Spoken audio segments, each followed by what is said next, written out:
It's your boy Danny J. Quick, and I'm here with Kyron Silva.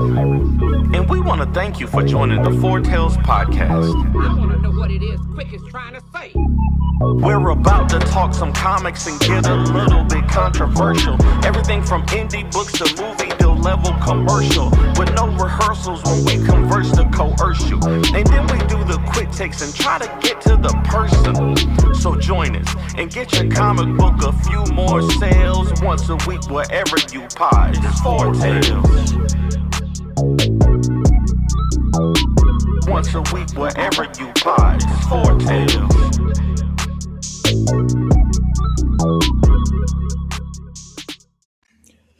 Ladies and gentlemen, boys and girls, children of all ages, Taurus Comics, in collaboration with Fourth Wall Productions, respectfully brings to you the 201st episode of the Four Tales podcast. I am your host, Kyron Silva from Taurus Comics. Across the way, as always, is a purple kickstarting, ass-kicking writer of Ace Blade, Danny J. Quick, and together we are your two award-winning Blurred comic creators here to help you find your next favorite comic. We are live via Facebook, Twitch, YouTube, TikTok. No. Well, no. We are on TikTok also. Oh, okay. TikTok. And so if you're here, I was about to say in live at 5-Star Comic Con. So if you are listening or watching us live, thank you for your support. But don't forget to like, subscribe, share, and review this podcast because all your positive reviews and interactions help us reach a bigger audience. And big shout out to Tony Clapper and all the people at 5-Star Comic Con making this past weekend a huge success. I can't speak for Danny. I had an amazing time. Danny still seems tired from the weekend. I'm still tired. I had such a great time. I'm still recovering. I know. Yeah. So highlights of the weekend? Man, just being able to do the show live, man. That 200th episode is a real milestone. We got to meet Fish Lee, Fish and Bear. Tony met him. Clapper.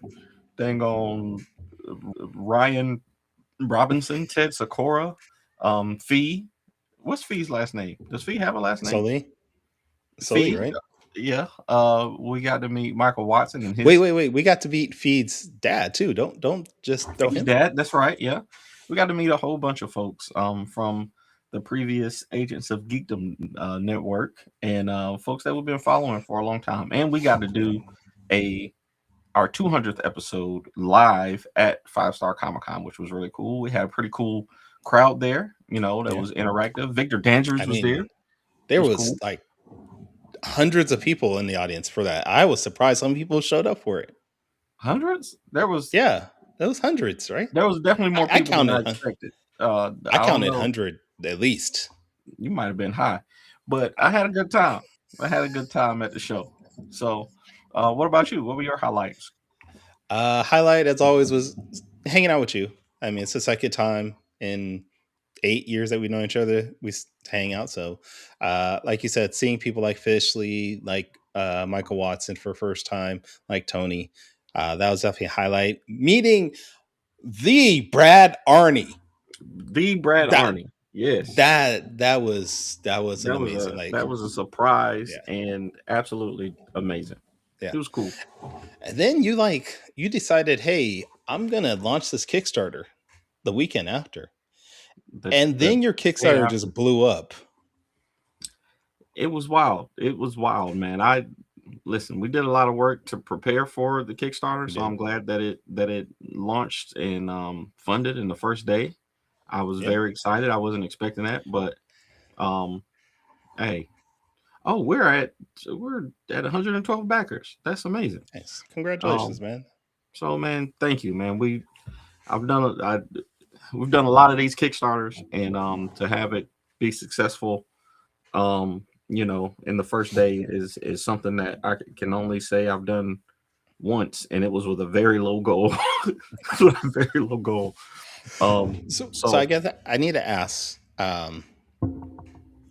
You're 130% funded, and you have 25 days to go. Are you going to announce a stretch goal at any point, or are you good the way it is?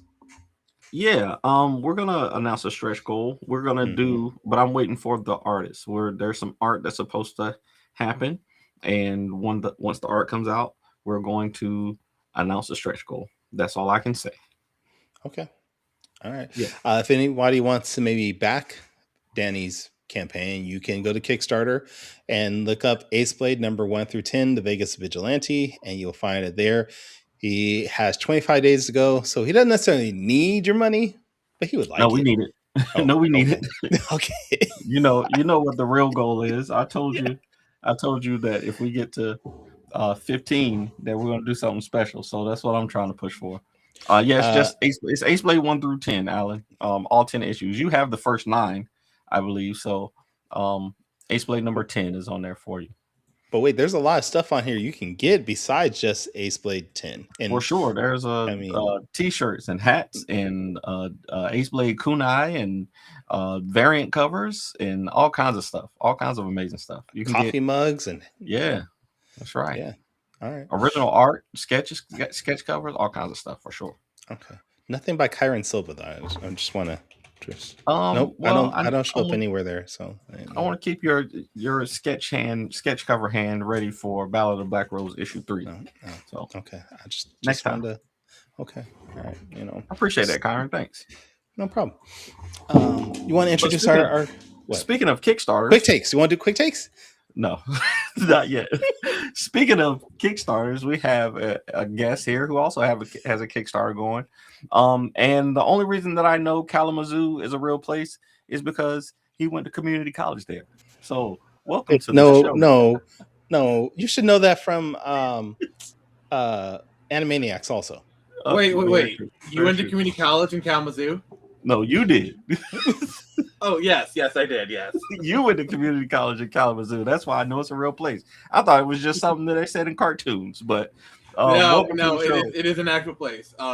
It's actually the birthplace of Gibson guitars. Like, they were headquartered there until like the mid-'80s. Oh, wow. I didn't see. Nice. There's a fun fact. Right. Well, welcome to the show, Nick. Nick Phoenix in the building, the owner of Phoenix Press. And if you haven't seen the show before, or if anybody hasn't heard of you before, give us a quick intro to you and what you do and what you're here to talk about. So I'm a indie comic creator from the southeastern Michigan area. I do YouTube. I'm on Twitter. All the socials. On YouTube, I'm stream a lot of video games and whatnot. Interact with the community. Comic books and novels are kind of my main passion here. So Screecher seems to be the one that kind of bit people. Like, they seem to really like that one. I'm doing a trade for it on Kickstarter right now. I also started doing my hand in novels. Last year released my first novel, Lost Kingdom, which is like a Star Wars-esque kind of thing. Working on a spy novel right now that's due out next year, so that's going to be pretty sweet. So, but yeah, I'm kind of your standard internet Renaissance man. Very nice.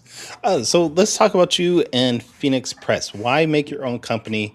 Why not just join other people? Like, why did you want to start your own thing? Well, a lot of it was born out of, like, prior to, like, 2019, I was part of this one company in Flint, and then we had a bit of a falling out. He was my mentor. I appreciate a lot of the stuff he taught me. I feel like I probably wouldn't have even been as successful as I was if it wasn't for his mentorship kind of thing. So by then, I started my own comic book company. This way, I don't have to worry about rejections. I don't have to worry about, like, pleasing people. I can just do what I want, tell the stories that I want.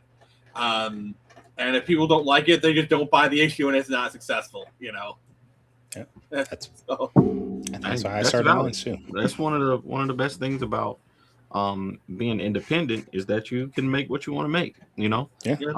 And you can, I think there's an audience for everything. So you can find the people, especially on social media, you can find the people that will enjoy the things that you make. And that's one of the best things about being indie. But I want to ask. I've never been to Michigan. Is there like a thriving art community there? Like, we just came from. Yes, we just came from Ohio, and Dayton seems to be like a really big, art city. Is Detroit or is it Michigan? Not Detroit. I would say so. 1 second, I'm gonna I can still talk, but it's gonna. It's like, my I got a pet rat, and they always choose when I do these live streams to do this kind of thing. So I'm just gonna remove this here real quick. But I can. I'm sorry. Did you say pet rat? Yes, he's got a pet rat. That's dope. Okay, fine. All right, fine. She'll make an appearance. No, she's a bit of a drama queen, and every time I do live streams, she always chooses to. She wants attention. I know. Yeah. So this Hey. is Charcoal. This is Charcoal. She's my girl. Nice. Very She's nice. my baby. It's the first time we've had a pet rat on the show. Yeah, that's We've cool. had cats and dogs. We've had cats and dogs. Master Splinter. That's the first thing I thought of too, Daryl. Yeah. was So pretty yeah. And then she's going to her safe space. But yeah, she was like chewing on her shoe. She always chooses to do that. Every time I do a live stream, she's a freaking drama queen, I swear. She wants us This all of a sudden became like an OnlyFans thing, didn't it? Hey, but it's Cajun free. Blurred's hi, it's in the chat. What's up, man? But it's free. So sorry about the interruption. Sorry about that. I was hearing the chewing thing. I was waiting for you to finish talking. I didn't want to interrupt you. You're all right. Okay. We should be good now. Yeah, her cage is like right up there or whatever. So Does she pop up in any of your books by chance? no, the problem with rats is they only live like 2 to 3 years. Oh. You know, so you only really have like a short amount of time with them, and she's already over a year old, so got like at least another good year with her. Maybe I'll get 2 more. You know, I didn't know they didn't live that long, actually. Oh. No. And of course, in a book like Screecher, there's a lot of birds in Screecher. So I don't know if we want to have a pet rat in that kind of environment. Yeah. I think I was having a conversation with a friend of mine where we're like talking about hanging out, and she was like going to bring her cat. It's like, your pet eats my pet, so no. Right. Kyron's got 8 cats right now, so I definitely understand. So tell us about Screecher. So And the Kickstarter you have for it right now. Yeah. So like I said, oh hey Travis, how you doing, man? Good to see you. I recognize the name Travis, so Travis is an amazing creator. And of course he and Danny have beef for some reason. I don't know why. But well, he should have been at 5-star this weekend. We could have handled it, but you know. yeah. He Hey had Travis, you were other greatly things to- missed at 5-Star Comic Con this weekend. I will greatly say missed, that. but we understand When you had family yeah. stuff to do. So when it comes to beefs, I just don't talk about it publicly. I just, I think that's all. It's just do your thing, and if you're gonna handle it privately. That's all I'm gonna say on that. no, me and Kyron, me and Travis are cool. We just Oh, get on each okay. other's- we just get Oh, on it's each other's banter. nerves It's sometimes. banter. My apologies. Yeah, for sure. Alan says Kyron 8 cats. Technically, it's actually 12 cats, 4 Dang. adult cats, and 8 kittens that were just born a couple Hmm. months ago that we were trying to find homes for. And you love So, them all. I something. Just I love something. animals. I Okay. Like if you look at like I swear my TikTok feed is just animal videos, just cute animal videos. That's like I don't even get the boobies anymore. I just get like kittens, horses, like those kind of videos. Mhm. And what about owls? I Like do owls? love me some owls. Okay. Obviously, so and I'm really sorry. We keep getting sidetracked, but so basically the elevator pitch that I always use for Screecher is it's a tale of a young woman named Amy Fletcher comes back to her hometown of Ann Arbor, Michigan after 7 years away. Her father been jailed for a crime he did not commit, and now left with no other option, becomes the winged Avenger Screecher and try and clear his name. We're about 4 issues deep into it right now. That's the full story of Volume 1. It's been working on Volume 2 right now. In fact, in this collected edition, we actually have an additional 4 pages of epilogue. It's meant to be both as a story tease and an art tease because I got a new artist working on it called Mark Hatherley. And oh my God, he's been doing such a great job. All right. Nice work. Has like an animated look to it. Yeah, the first volume was definitely very much like a BTAS, Teen Titans animated art style. And in volume 2, we kind of went in more of like a late 90s, kind of like Scott McDaniel direction. Okay. What made you change the art style? We kind of switched up artists a little bit, and he had more of like a Marvelous style. Like basically, the thing that sold me on him was he had like this like there's the new art, by the way. That one right, that page right there. He had like this really cool picture of Spider-Man, and so I kind of showed him some old like Nightwing, like the Dixon McDaniel Nightwing run a little bit, and he kind of seemed to vibe with it, and then the colorist Art Black, who's been with me since issue 2, they're working with me again, and they're kind of doing a different coloring style, and I just think this is just great, honestly. There's a question in chat says, is Nick in Ann Arbor? I'm close to it. I live about 20-30 minutes away from it. There you go, Jason. Daryl Murphy, please go check out Travis's work. Also check out Summit Comics, who Travis is the primary person behind Summit Comics. Nick, going back to Screecher, what can people expect with this new issue coming out? Like, if you've already read the previous issues, what can we expect with this one? You can expect the first 4 issues in a more premium format. I have a forward done by Chuck Dixon, which I'm still kind of like pinching myself how I manage that, kind of thing. And I have a kind of special edition Talon cover by Joan Sontag. That's pretty sweet. And like I said, there is the 4-page epilogue, which gives a little bit of a tease of like where we're kind of going with the story here. So yeah, like if you have issues 1 through 4, outside of supporting me, the big thing is the Chuck Dixon forward and the 4 additional epilogue pages. That's kind of like the big thing. That's awesome. So I want to talk about you a little bit, Nick. What made you want to make comic books? I know you said you write a few different things, but comic books specifically, was there a specific comic or character that got you into comic books, or did you always just want to be a creator? I've always been a creative person, one way or the other. Like growing up, I created board games, card games, writing stuff. Heck, in 2nd grade, I remember creating my first comic book. It was The Adventures of Superboy and Comet Boy or whatever. It's like it's something that it's like it's stupid stuff that like the 2nd grader would do, but like I was creating them way back then. I always had like that itch. And as far as stuff that got me into comics, I would say the George Perez, Marv Wolfman, Teen Titans. I'm a big DC guy. Like DC's kind of my jam. I do love me some Marvel, like the Daredevils, the X-Men, and whatnot. The DC is kind of my thing here. Obviously I talked about Chuck Dixon. I loved a lot of his work. But yeah, Batman is probably creator of Bane, Chuck Dixon, right? The what? The creator of Bane, Chuck Dixon. Yes, sir. Yeah. That's awesome. Yeah. Now, Screecher isn't the only series that you have in your company. How does this book fit in with the other books that you already have? So all of my stuff takes place in the same universe, and so you're referring to my 2 other titles, Turned Samurai and Project Axis. Yes. The Turned Samurai takes place kind of far in the future, so it's kind of like a Batman Beyond kind of situation.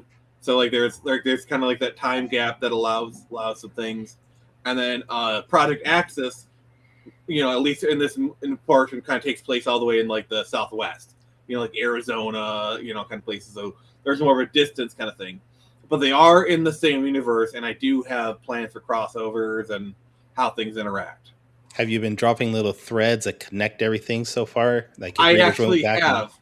Oh. Like, for example, in issue 3 of Screecher, there's like this kind of like deal that goes down for a little material, and you see like this one woman walk out, and she's got like a guy in like a plague doctor outfit that shows up. Like what, like, that's kind of a bit out of the ordinary. That's a tease for this other comic book that I have developed called Eco Ray, which is kind of like an Aquaman, Iron Man kind of thing, and it's gonna be set in Seattle. Okay. So like I dropped the characters, and I dropped some stuff with that, with like company Aquatac, and I dropped some names. That's kind of like that. That's a big tease for that and whatnot. Nice. Okay. So do you have any aspirations? I know some of us writers like to draw also. So you ever have any aspirations to be an artist or anything like that, or are you strictly sticking to writing? I have been dabbling into coloring my own books. Like I've done experiments. I would consider myself a pretty okay flatter at this point. so like Okay. I can flat things. A lot of times when I get like a character design back from the artist, I'll flat it myself first, just so that like the colorist can know like, okay, these are kind of the color choices I was thinking to kind of help better communicate it. Or I might flat a page myself so the colorist kind of knows like what I'm looking for. Not quite production ready, but like it does help with the communication that I can do that. So No, for sure. I've done flats on I did flats on a few pages of Ballad of the Black Rose, and similar. Wait, no, don't do that. You've also drawn your own cover. Yes, I've done a cover, and I've done some things, but I'm definitely more confident in my coloring skills than my drawing. As far as art, I can thumbnail a book if I have to. Like if as far as like creating the panels and they're thick figures and kind of thing, but I can at the very least I feel confident enough to like be like, okay, this is the angle I wanted. This is the kind of thing. Like I can thumbnail a book if I have to. Nice. Awesome. You've been doing this now for a few years. Where do you see yourself and Phoenix Press within the next 5 years? I mean, there is kind of where I hope to be. Basically, I'm honestly the kind of like the big goal is national distribution. I want to be big enough to where a national distributor will carry my books, or and then like comic shops all across the country, and then from there, I guess kind of the sky's the limit, really. Okay. I mean, there are a lot of distributors out there right now that are willing to take on even small press like ourselves. So definitely look into those. Yeah, Definitely. for sure. Okay. Especially now that I'm at to me, my first big milestone is getting to a trade. Because trades are kind of where the money is at in comics. I mean, people do like floppies, but trades are really the big money maker. And so now that I actually am at a point where I have a trade of my most popular book, that opens up a lot of doors for me. Okay. So, all right. So back to Screecher. You said this story takes place, after your main character's been away for 7 years, right? And she's fighting for her father who's been wrongly accused. And the question that you put on the Kickstarter is, what would you do for the father you loved? Now we've seen some pretty cool stories about, superheroes and their attachment to their families. Maybe like Barry Allen, the Flash. He's he's continually going back in time to save his mom, and his father was set up for in certain universes he was set up to kill her. Said so. How is this story similar or different to some of the stories that we've seen in the past with similar setups? See, the thing I say is I feel like I had like unconscious inspirations. Like there's things I said that were inspired, and there's people who said like, oh, this looks like this. Like they were like, Like for example, a lot of people say that Screecher looks a lot like Raven from Teen Titans, where I was not consciously thinking of Raven, but I am a big Teen Titans fan, and so I can't deny that like subconsciously it probably had some effect on it. And I also get the Flash comparison a lot, so I feel it's valid. So like I wasn't thinking of Barry Allen and his father for the Flash, but obviously I knew of that story, so to say it couldn't have been an unconscious inspiration, I feel like it's a valid thing as well. So I'm definitely the kind of person where like I pull from like a lot of my favorite things and I kind of put into a pot, add my own spices, add my own ingredients, kind of stir it up, and then kind of give it back to you and whatnot. I always find it to be very fun. I would assume when you are doing that, like you said, adding your little spin on things that you like, that also includes this amazing Akira homage that you have with Screecher too, right? Yeah, that was definitely one where like as soon as I knew like Screecher was going to have a motorcycle, I knew I had to do this cover. And it's one of those things where like everyone says, oh, another Akira homage. I just like do it. I think it's really cool. I really like, it's a great shot. Screecher rides a motorcycle, so it's a valid thing to do anyway. And like, I don't know, I like Akira slides. I mean, there's another guy who he did an Akira slide, and I literally backed his Kickstarter because he had an Akira slide. So there you go. That's awesome. Okay, so it's about time for my favorite part of the show, quick takes. So whenever you're ready, Kyra. All right.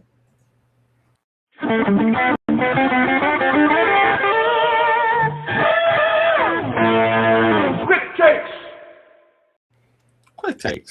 I think I got it right that time. I got everything right, and everything's all set up. I finally learned how to do it. Hey, 200 episodes in, we got it. Okay. Nick, if you haven't seen the show, Quick Takes is a rapid Q&A session where we grill our guests on their deepest, darkest secrets from the internet. I'm just playing. This is a little session for our guests to get to tell a little bit about themselves. So what we're going to do is we're going to ask you 5 questions, and you have 45 seconds each to answer them. Okay? Starting with a question that's probably going to get you into some trouble. I see we got some local Michigan folks in the chat. So I'm saying the Michigan comic scene is great. I love it. I want you to tell me what is the best part about Michigan and what is the worst part about Michigan. Best part about Michigan is definitely the nature, the people. I actually do like that we kind of got like a mixture of people, like different viewpoints, different ethnicities. It kind of makes for a good melting pot here. Just the variety of things. Probably the thing I don't like, the roads. I would say our roads are atrocious. Like the constant construction. I'm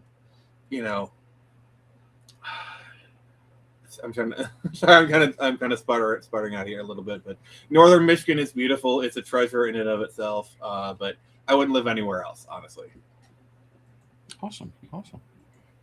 And the worst part? Oh, you said the worst part was the roads, right? Yeah. Yeah. Okay. Yeah. Okay. All right. Question number 2. So, you named your company the Phoenix Press. So I want to know what do you consider the best Phoenix story in fiction? I mean, off the top of my head, obviously Phoenix, Dark Phoenix Saga. I will say I do find it hilarious that they hired Simon Kinberg to ruin it twice. I do find it, but that's kind of me babbling a little bit. But yeah, I mean, honestly, it kind of begins and ends with like the Dark Phoenix Saga. Maybe you want to like include some Harry Potter stuff because that includes phoenixes in there. But yeah, I've always kind of loved phoenixes because they're kind of a symbol of resilience. What is dead may never die. You may be down, but you can always come back up stronger. Like that's why I named the company the Phoenix Press, and their tagline is "We are reborn." Oh, I love it. So there are a lot of Phoenix stories out there. But as a comic book fan, you can't go wrong with Dark Phoenix for sure. Yeah. I did hear that the Pokemon Ho-Oh was a intended to be a phoenix. Yeah. Sort of like it, yeah. It's a good one. Yeah. Ho-Oh, Moltres, Talonflame. Yeah. Moltres, yeah. Okay. Question number 3. And I see you, Brian, in the chat. I do not have an obsession with purple.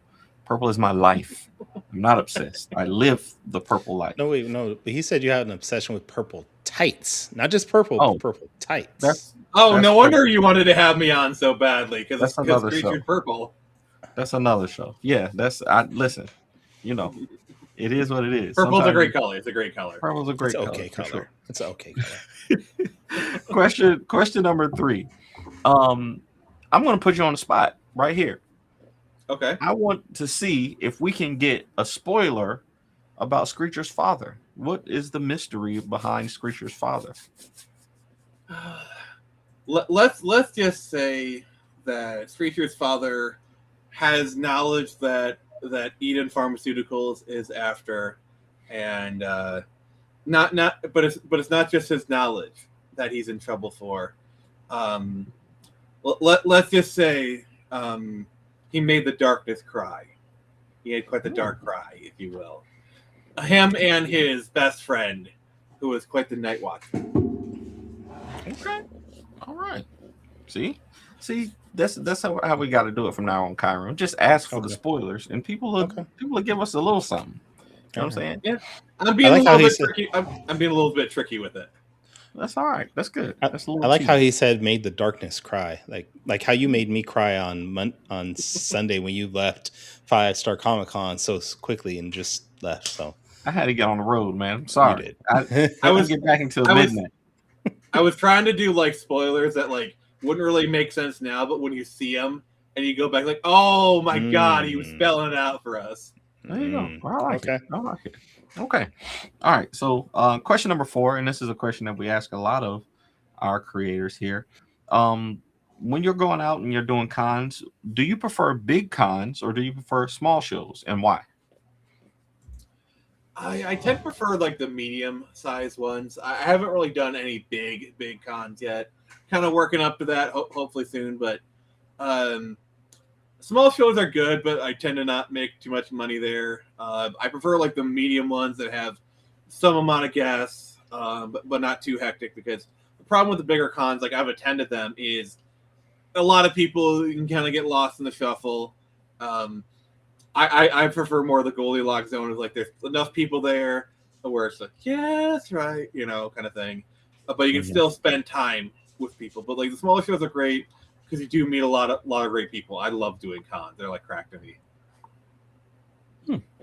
Yeah, I like that. Medium-sized shows. I want to do a big show every now and then, but I think medium to small size shows are where it's at for me. The weird thing is that is not the first time somebody's mentioned crack on this show. So this is starting to become a thing. Wait, Uh-oh. Anyways, question number 5, Paris, before you get us demonetized. We're monetized. Congratulations! Potentially. Okay. Not after this stream. Yeah, so, question number 5. We usually have our guests do a top 5 list off the top of their head, and with Screecher being, a bird. I want to know, what do you think are the top 5 best birds? Oh. Okay, that'd be hilarious if he's like, I have no idea what a bird is. I don't know. I hate birds. I don't know. Red-tailed hawk, bald eagle, Okay. probably great horned owl. There's 3. I'll probably say robin. Robin. Actually, no. Place that with a cardinal. And then state bird of North Carolina, Cardinals. Last one.